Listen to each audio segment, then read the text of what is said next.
আজকে 18টা বছর দুঃখের সঙ্গে বলছি বিয়ে খাওয়া ছেড়ে দিয়েছি। আমার মাদ্রাসার সেক্রেটারি ছেলের বিয়ে ছিল, রিসেপশন, বিয়ের দিনে যেতে পারিনি।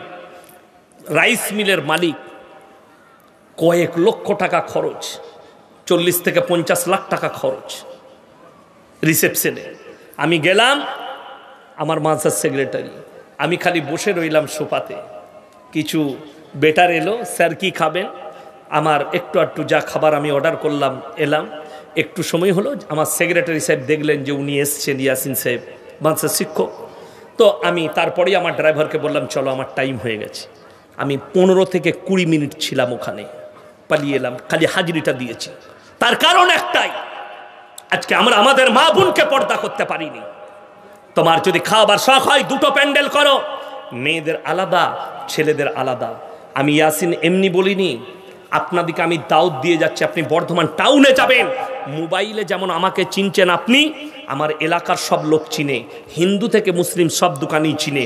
বর্ধমানের সব থেকে দামি মিষ্টির দোকান রাধা বল্লভ মিষ্টান্ন ভাণ্ডার। আমাকে রোজার মাসে একটা স্পেশাল মিষ্টি তৈরি করে গিফট দিয়েছিল, স্যার এটা আপনি খাবেন, আমাকে গিফট দিয়েছিল, ভালোবাসে। কোনো দোকানি যদি বলতে পারে ইয়াসিন সাহেবের স্ত্রী পর্দার সঙ্গে এসে একটা রুমাল কিনেছে দোকানে বসে, আমি ইয়াসিন জীবনে আর বক্তব্য দেবো না সমাজের বুকে। এটা চ্যালেঞ্জ ছুড়লাম আপনাকে। জীবনে আমার মা, নিজের মা, অনেক হারামের আওলাদ ফেসবুকে আমার মাকে নিয়ে গালি দেয়, আমার মায়ের জন্য গালি দেয়। আমার মায়ের সম্পর্কে আমার এলাকায় গিয়ে খোঁজলাম, আজ পর্যন্ত আমার মা আমার জানা মতে 2 বার আমার নানাদের ঘর গেছে। কবার বললাম? 2 বার। আমার জ্ঞান হওয়ার পর থেকে 2 বার দেখেছি। একবার আমার মামি ইন্তেকাল করেছে, আর একবার আমার মামি, বড় মামি অসুস্থ ছিলেন। এই দুটো টাইম আমার মাকে দেখেছি। যেদিনে ইন্তেকাল করেছেন সেই দিনে পর্দার সহিত গেছেন, গাড়িতে গেছেন, দরজায় নেমেছেন, গাড়িতে চেপে বাড়ির দরজায় নেমেছেন। তাছাড়া আমি জীবনে আমার মাকে নানিদের ঘর যেতে দেখিনি। জীবনে আমার মা কোনো বিয়ে বাড়িতে প্যান্ডেলে বসে যদি আমার এলাকার লোক বলতে পারে শওকত সাহেবের স্ত্রী, ইয়াসিন সাহেবের মা, ইয়াসিন সাহেবের স্ত্রী অমুকের প্যান্ডেলে বসে খেয়েছে, আমি চ্যালেঞ্জ ছুড়ে বললাম, বাইক ক্যামেরা কালিয়া চোখে দাঁড়িয়ে জুতোর মালা পড়ে যাব। তবে আমি এই বক্তব্য দিতে পারছি, আমার আমল আছে বলে। আর দোয়া রাখবেন, আমি মৃত্যুকাল পর্যন্ত যেন আমার পরিবারে এই পর্দা থাকে। সকলে জোরে বলুন আমিন। আর আমি আপনাদেরকে অনুরোধ করছি, এই যুগে বেশিরভাগ মহিলা মায়েরা শুনবেন জাহান্নামে যাবে মারাত্মক দুটো কারণে। নাম্বার 1 হচ্ছে স্বামীর অবাধ্যতা, নাম্বার 2 হচ্ছে বেপর্দা। পর পুরুষের কাছে নিজের শরীরকে, আজকে এই মোবাইল কত ডেঞ্জার হয়েছে জানে। বহু মেয়ে ফেসবুকে টিকটক করছে।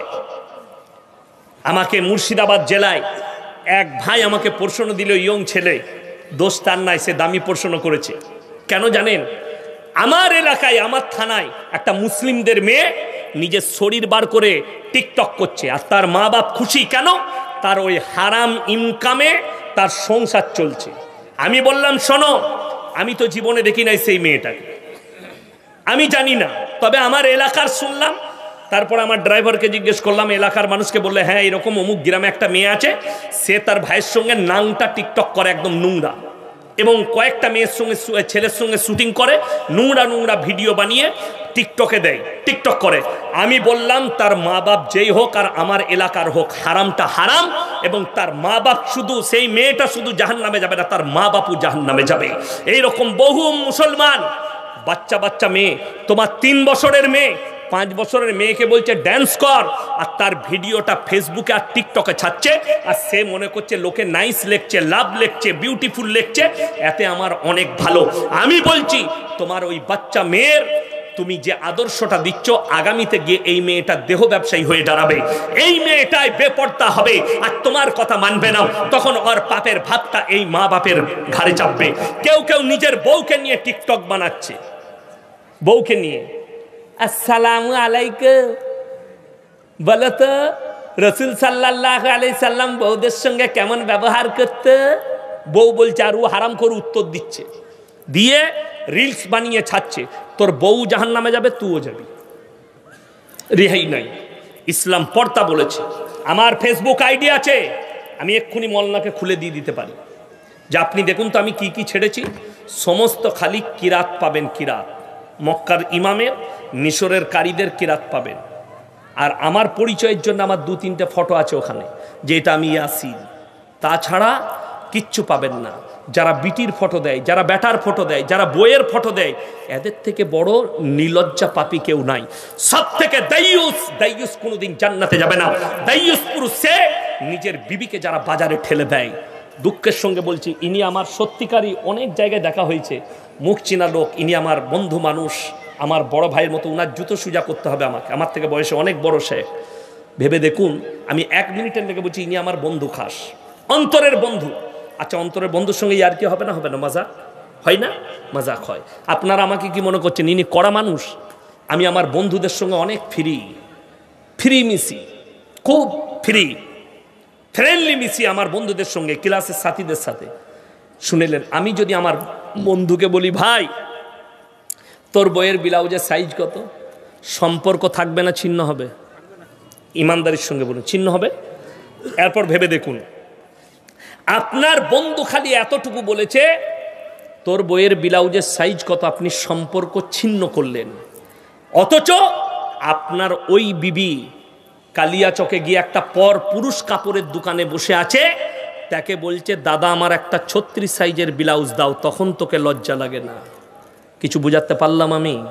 গুদা বাংলায় বয়ান করছি। তোমার বন্ধু খালি মুখে বলেছে তোমাকে, তোমার বউকে বলে নাই, তোমার কাছে বলেছে, তোমার গায়ে লাগলো, বন্ধুত্ব ছিন্ন করলে। অথচ তোমার বিবি নিজে ডাইরেক্ট গিয়ে দোকানিকে মুখে বলছে আমার একটা 36 সাইজের ব্লাউজ দাও। একটা পর পুরুষ বসে আছে, গিয়ে বলছে আমার একটা প্যান্টি দাও, তখন তোকে লজ্জা লাগে না? এই হচ্ছে দাইয়ুস পুরুষ, আর তোমাকে জাহান্নামে যেতে হবে।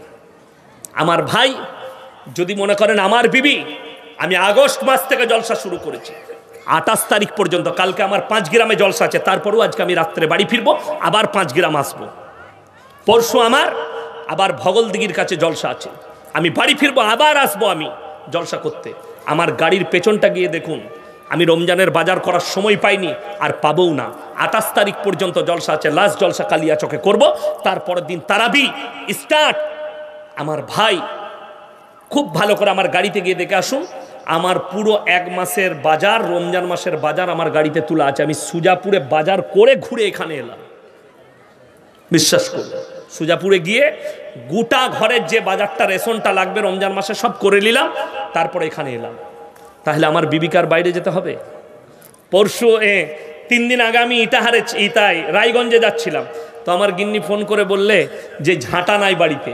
তো আমি বললাম দেখবি তো ঝাঁটার দোকান, ড্রাইভারকে একটা ঝাঁটার দোকান পেলাম, 6-8টা ঝাঁটা কিনে নিলাম, রাত্রে গিয়ে বিবির কাছে পৌঁছে দিলাম, তাকে আর বাজারে যেতে হলো না। আর আমি দেখিয়ে দেবো অনেক হারামখোর চায়ের দোকানে বসে আড্ডা মারছে, বউ ফোন করে বলছে নুন নেই গো। আরে তুই গিয়ে নিয়ে এলে না দোকানে, আমাকেই যেতে হবে? হারামখোর। তাহলে তোর বউ পালাবে না, তা মৌলবীর বউ পালাবে? কষ্টটা ওই জায়গায় আপনি বুঝতে শিখলেন না। বিবিকে পর্দায় নিয়ে আসুন। ওয়াদরিব খুমুরিহিন্না আলা জুনুবিহিন। আপনি কলার মূল্য বুঝেছেন, চকলেটের মূল্য, কিন্তু নিজের বিবির মূল্য বুঝেননি। আমার বন্ধুগণ, আমার ভাই, যেদিন থেকে পর্দা ফরজ হয়েছে, রওয়ায়েতে আছে, হাদিসে আছে, রাসূল আকরাম সাল্লাল্লাহু আলাইহি সাল্লামের বিবি এবং সাহাবীর বিবিরা পায়ের নখটা পর্যন্ত হুজরাখানা থেকে বার করেনি। যেদিন থেকে পর্দা ফরজ হয়েছে, আপনি পর্দাকে মানতে শিখুন। আমার বয়ানে আছে, শোনো, রাসূল আকরাম সাল্লাল্লাহু আলাইহি সাল্লামের হাদিস, পরিষ্কার পরিচ্ছন্নতা হচ্ছে ঈমানের একটা অঙ্গ। আর আপনাকে দেখিয়ে দেবো, আমাদের দেশে এক চপবালা আছে, হারামখোর 6 মাস বগলের চুল কাটেনি। ঠিক বললাম না? হ্যাঁ, আর তার কাছে চপ কাটে না। আমি বলছি, যদি তার শরীরে হারাম বস্তু লেগে থাকে, তার হাতের মালটাও খাওয়া ইসলামী শরীয়তে হারাম।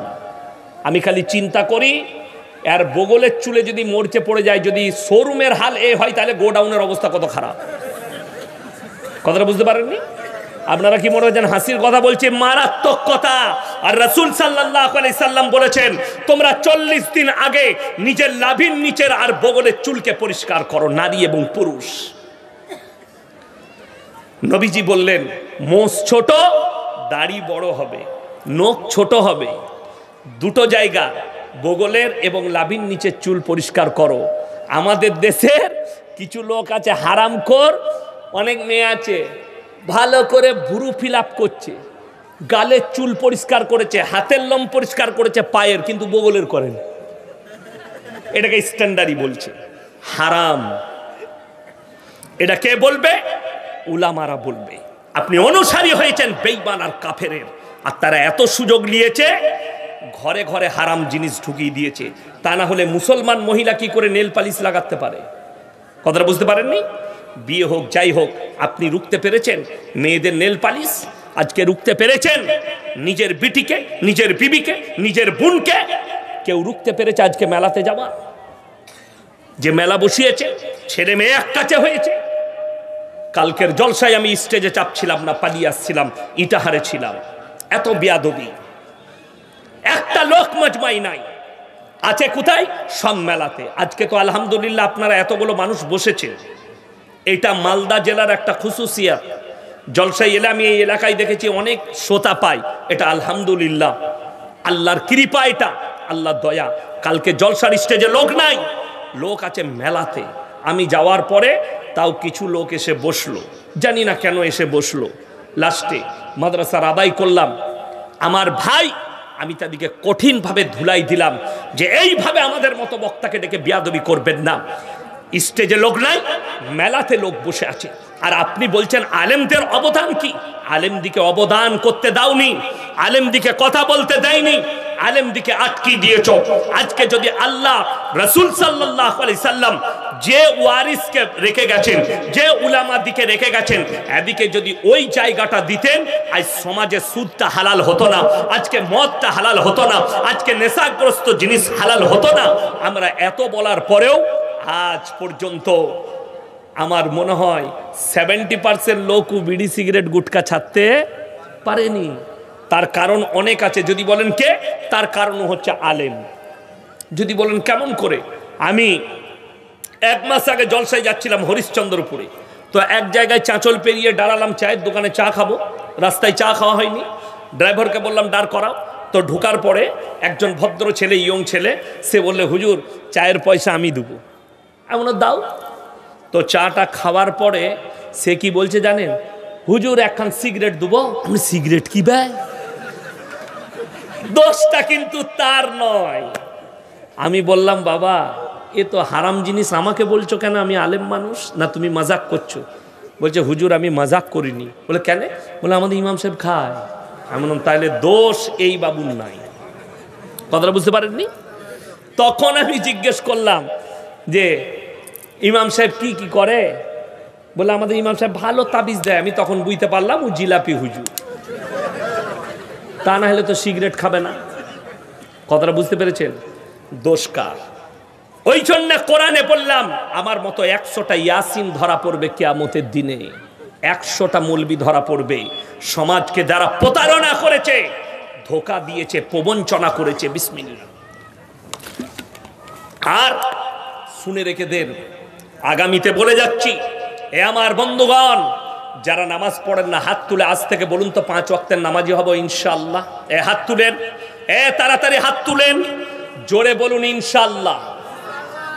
রমজানুল মুবারকের মাস আসছে, নামাজ কেউ ছাড়বেন না। দেখছেন তো ভয়ে অনেক লোক হাত তুলছে না।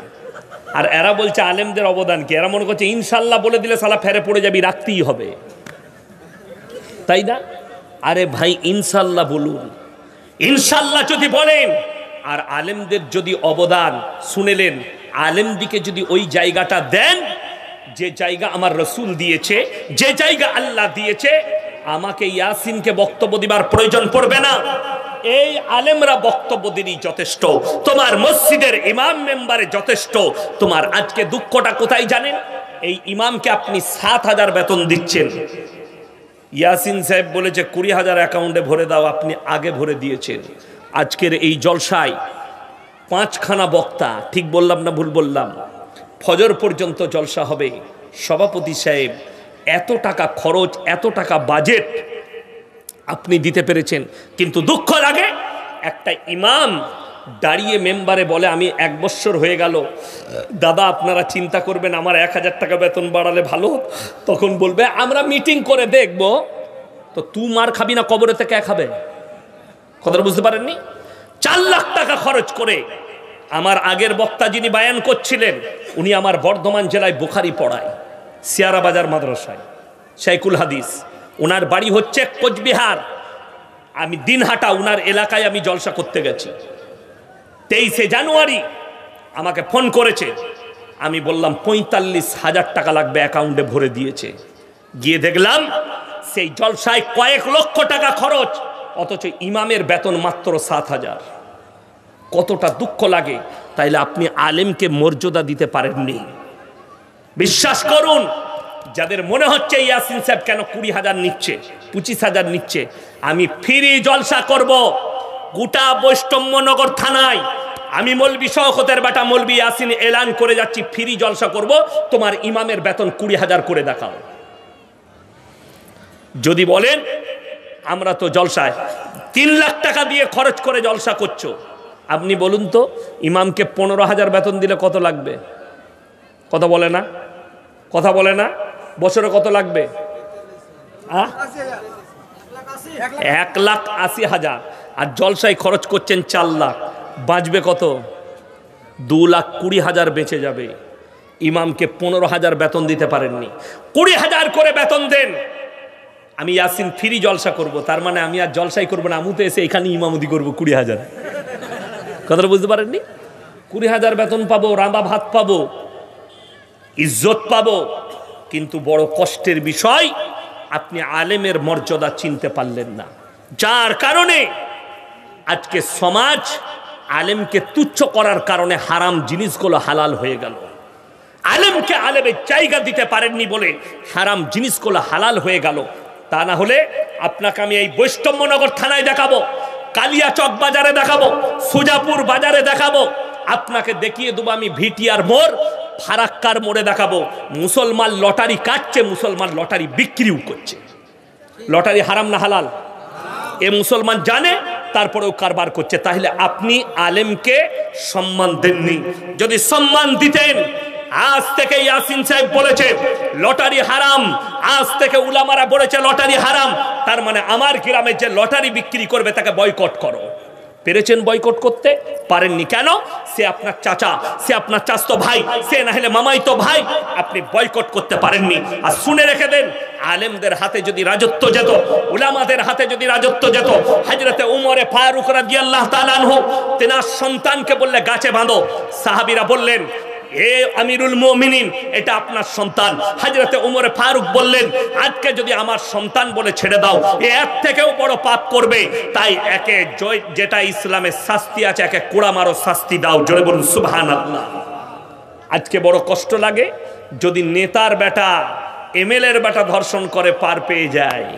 আজকে বড় কষ্ট লাগে বহু আলেম স্টেজে বসে গল্প গুজব করে দিচ্ছে, সুদ হারাম, এটা মানুষকে বুঝাতে পারছে না।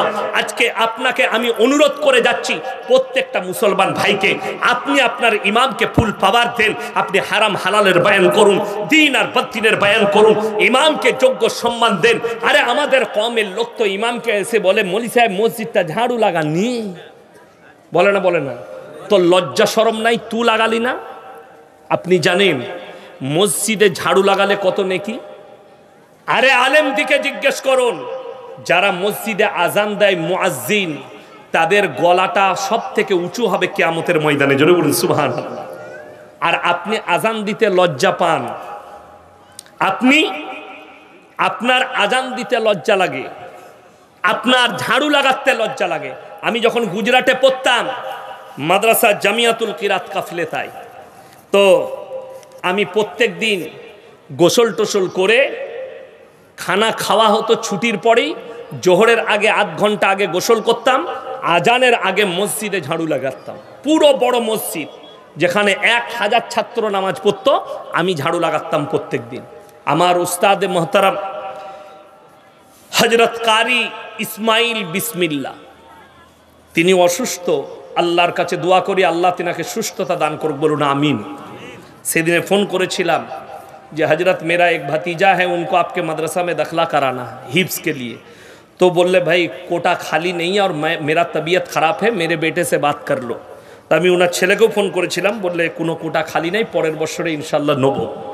तो बोले हमारे लिए दुआ करो, मैं बड़ा परेशानी में हूँ और मेरा तबीयत ख़राब है। তো উনি হচ্ছেন আমার উস্তাদ, আমি গুজরাটে পড়াশোনা করেছি, আমার ভাই। আপনাদেরকে অনুরোধ করে বলছি যে আপনি দিনটাকে দিন বুঝুন, আর আলেমটাকে আলেম বলে চিনুন, হকটাকে হক বলে চিনুন। আপনি যদি হকটাকে হক না বলতে পারেন, আপনার ইমান কমজোর হয়ে বেঈমান কাফেররা আপনাকে দিয়ে বেঈমানি করাবে। আপনার চোখের সামনে অন্যায় হচ্ছে, শুনেলেন। আজকে কেন আমি প্রতিবাদ করলাম যে মেলা হারাম, কেন আজকে প্রতিবাদ করলাম?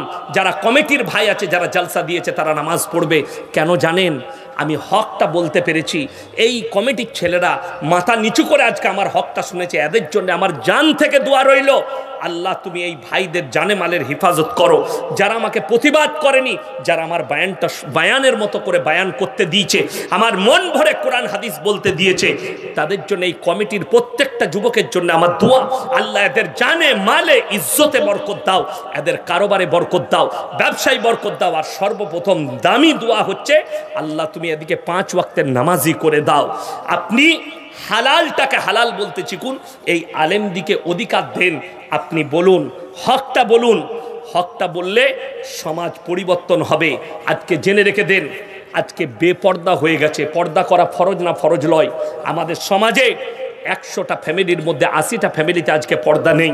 আপনার বাড়িতে সালাম নেই, দরজায় লেখা নেই যে সালাম দিয়ে প্রবেশ করুন। দরজায় একটা বোর্ড দিতে পারেননি যে ভাই বিনা অনুমতিতে পরপুরুষের প্রবেশ নিষেধ। আপনাকে আমি ইমানদারির সঙ্গে বলে যাচ্ছি, আমি নয়, এখানে যতগুলো আলেম দেখছেন, শুধু এরা নয়, যতগুলো বক্তা এসছে, আপনি আমাকে দেশি মুরগি দিয়ে ভাত দেন, আর যতই মহাব্বত করুন, আপনার বাড়িতে নিয়ে গিয়ে আপনার পালঙে আমাকে শোয়ান, কিন্তু বিশ্বাস করুন, আপনি যখন আমার কাছে দাওয়াত করতে যাবেন, আমার মাদ্রাসায় দেখা করতে যাবেন, আপনার দরজাটা আমার মেহমানখানাতেই শেষ, আমার বাড়িতে আপনি এন্ট্রি পাবেন না। আপনি এটা বুঝতে পারলেন না? ইয়াসিন সাহেবকে দাওয়াত করতে গেছি, ইয়াসিন সাহেবের ফ্যামিলির কাছে আমি এন্ট্রি পাইনি, তাহলে আমার ফ্যামিলিতে কি করে এন্ট্রি পেতে পারে ইয়াসিন সাহেব? ইয়াসিন সাহেবকে ভালোবাসে। মলি সাহেব, আপনার ভাবি আপনার সঙ্গে দেখা করবো বলছিল, আর ইউ মূর্খ বলে দিলে ডেকে নিয়েছ দিয়ে, এখন ও কথা বলতে লাগলো গল্প। হারাম, একজন পর নারী আর পর পুরুষ এক কাছে হওয়া হারাম। আমি একটা কিতাবে পড়েছি, শাহ আতাউল্লাহ বুখারী রহমতুল্লাহ আলাই, তিনার কাছে পর্দায় একজন মহিলা বলে পাঠাচ্ছেন যে আমি আপনার সঙ্গে দেখা করব, मैं आपसे मुलाकात करना चाहती हूँ। তো উনি উত্তর পাঠাচ্ছেন ওনার একটা শাগরেদকে দিয়ে যে উত্তর দাও, তাকে বলো मैं 75 साल का बुढ़ा हूँ और तू 75 साल की बुढ़ी है, लेकिन जवानी कभी बुढ़ा पर नहीं आती। জওয়ানিটা কখনো বুড়ো হয় না, এই জন্য তুমি আমার সামনে আসতে পাবে না।